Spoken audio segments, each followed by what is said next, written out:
everybody, this is Joel Toppin with GMT Games, and what I'm going to do in this video is show some of the playtest components for Navajo Wars.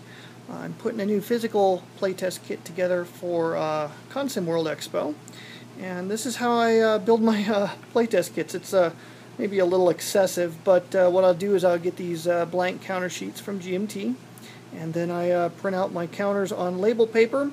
I cut out the individual stickers, and then I affix them to the counters before I punch them. And of course then you can get the front and back correct. And it's nice preparation work because it helps me to see how things could be laid out on a final art capacity. I mean, you can kind of get an idea of how much counter space you have left in the game and so forth. By doing it like this, I also am able to treat it with some Krylon spray that helps keep the counters nice and clean. Because you are printing these out on an inkjet printer, they can get dirty faster, and that's one of those little things that bugs me. But anyways, this is what the game counter sheets will kind of look like. And basically, what you have here is the equivalent to 2 counter sheets and a half. I'll grab this one here. So here's the other half. And again, this is all playtest art. This is not final artwork, but it just gives you an idea of how it looks, and we try to make the playtest artwork look as nice as possible and to be as thematic as possible. Some of the cards that we're doing, here's a look at some of the cards. We have cultural development cards, and these are turning out really nice. They come in sets of 3, and we've talked about a little bit of this in other games, but they're kind of like technologies and civilization based games. You can't buy level 3 unless you've had level 2, and of course level 2 you can't buy that unless you have level 1.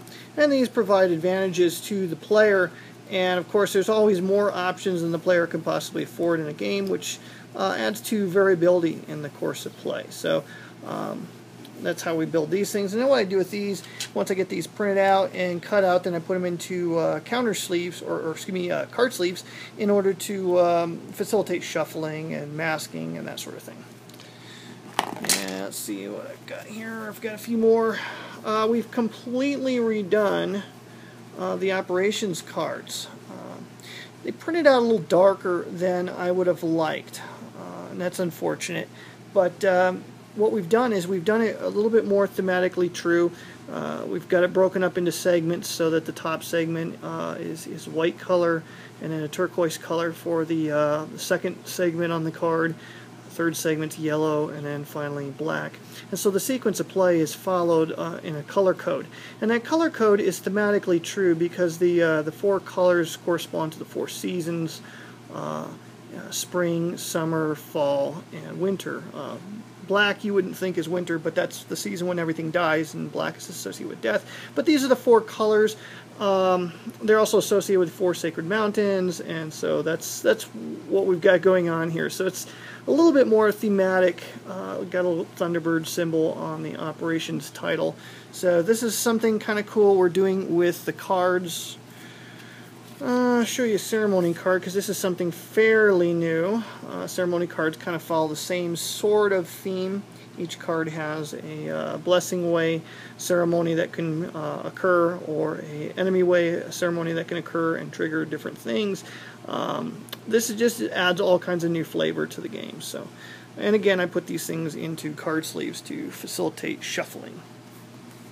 Kind of redone the historic cards a little bit here. These are the historic cards for the Spanish period, and not much has changed there for the Spanish period. This is a pretty stable scenario. Mexican scenario has gotten a lot of work in the past 2 months, and it's come a long way. It's really working well now. It's a challenge, and it plays very different. It forces different strategies on the player. But this is really kind of a cool new scenario that we're working with, and we've revamped the cards for the Mexican scenario, and the cards are color coded along with the counters, green being the Mexican period of the game.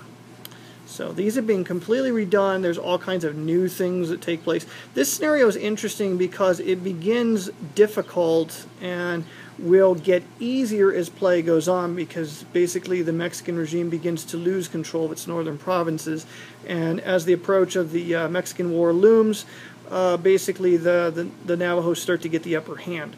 And so in the game, as the player, the first part of the game is actually much harder, and it's just a challenge to be able to hold on long enough to be able to make some kind of recovery. It's kind of akin to playing, say, the Soviets in a World War II game, where it's really tough at the beginning, but then things begin to stabilize and you start to get the upper hand. That's kind of how this one works. Whereas with the Spanish period, it starts off easy and gradually gets harder. American period is still very much in progress, but it's stabilizing. And this one I've been putting a lot of work in. This scenario here is going to be very different. There's kind of a love-hate relationship between the Americans and the Navajo. And so there's some very, very interesting things that are going to be happening with the forts. The forts are very important. They can protect you, but they can also be a threat to your cultural survival.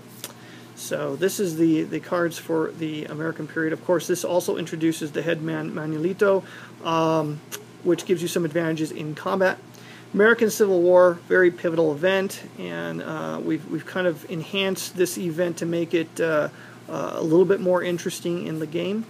And this presents whole new challenges for the player. It's one that begins difficult and pretty much stays difficult the entire time. Of course, each historic period ends with a transitional event. There are 3 of these here. So we have the Mexican independence. This triggers the end of the Spanish period of the game, and it has a persistent effect that's going to apply throughout the Mexican period. So during the Mexican period, what this is going to do is it's going to throw intruder counters on the map just about every time the enemy activates, and those become a huge problem for the player. They're a blessing and a curse because sometimes they'll give you guns, firearms, we call them in the game.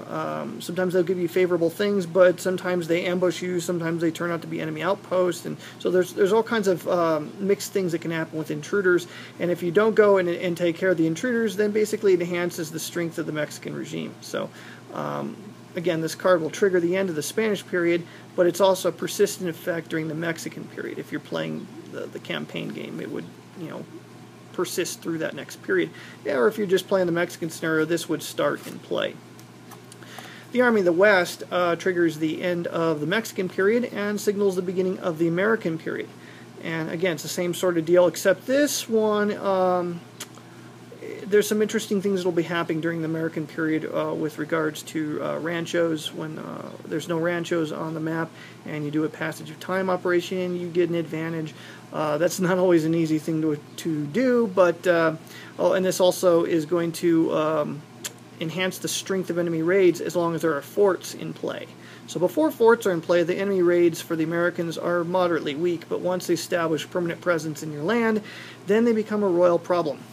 So last one, Kit Carson event. This basically triggers the end of the game, and it's basically one massive raid that's like a tribal raid, but on a much larger scale. And so this will signal the end of the game.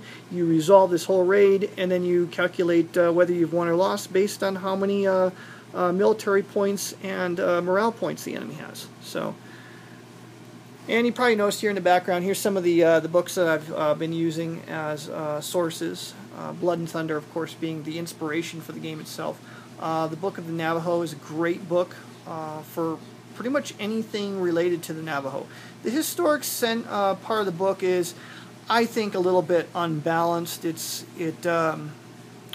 very, very pro-Navajo, and in certain cases, I think it goes a little bit too far to that particular side. New book here, the Kit Carson campaign. It's kind of a rare book, difficult one to find, but good resource on the American period of the game. And another one that's helpful to understand the early historic period here is a book about the Pueblo Revolt. And we'll probably be doing a game on the Pueblo Revolt in a not-too-distant future. So, that's what's going on with Navajo Wars. I hope to see some of you at the Consom World Expo in Tempe here in a couple weeks. Thank you. You guys have a great evening.